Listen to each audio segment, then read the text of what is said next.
Khaybar War.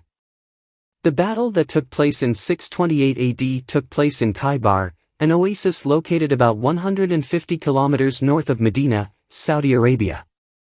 At that time, the city of Khaybar, or often called the land of Hijaz, was a stronghold for the Jews. With fertile soil and abundant water, this city became the perfect refuge for the Jews. Therefore, the Battle of Khaybar became one of the fiercest battles for Muslims because the Jewish army was very strong. This battle lasted about 2 weeks and ended with the victory of the Muslims. Causes of the Khaybar War. After the Jewish-Roman War, Jews began to settle in Khaybar and develop agriculture on its very fertile land. Gradually, their position was very dominant, both culturally, economically and politically. In addition, the Jews also built forts and kept swords, spears, shields, and other weapons. In the end, in Khaybar stood many Jewish settlements concentrated in 3 areas, namely Natat, Shik, and Katiba. Meanwhile, in Medina there were 3 strong Jewish clans, namely Bani Qaynuqa, Bani al-Nadir, and Bani Qurayza.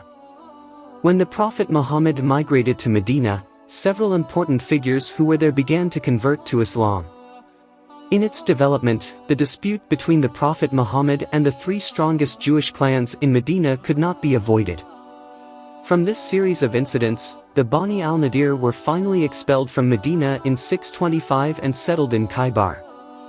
After being expelled from Medina, the leader of Bani al-Nadir continued to make efforts to gather allies to fight the Prophet Muhammad. The methods used were to bribe and incite other Jewish clans, so as to pit Muslims against each other. Scholars believe that the various intrigues carried out by the Bani al-Nadir were the causes of the Khaybar War. Faced with this reality, the Prophet Muhammad had no choice but to attack Khaybar. The course of the Battle of Khaybar in March 628 AD or 7 Hijri. The Muslim army led by the Prophet Muhammad departed for Khaybar.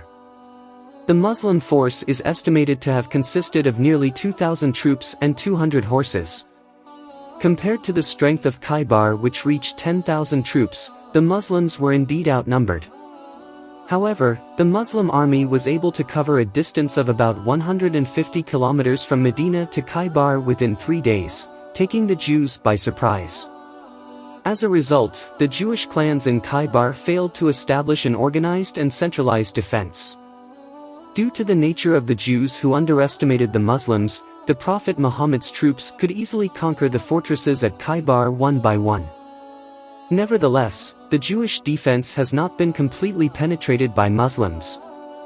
Even the commander of the Jewish army was replaced several times because he died in battle. The length of the Khaybar War reached 2 weeks and the new battle ended when the Jews surrendered because their position was increasingly pressured. Agreement. After the war, the Battle of Khaybar claimed the lives of 93 Jews and 15 Muslims. After the battle ended, the Prophet Muhammad and the Jews made an agreement. Under the agreement, the Jews had to leave Khaybar and give up their wealth. Meanwhile, the Prophet Muhammad promised to stop the war and not harm the Jews. After Khaybar was conquered, the people of Fadak asked to be treated leniently, in exchange for their surrender. With the conquest of the Jews in Khaybar, the influence of Islam in Medina was even stronger.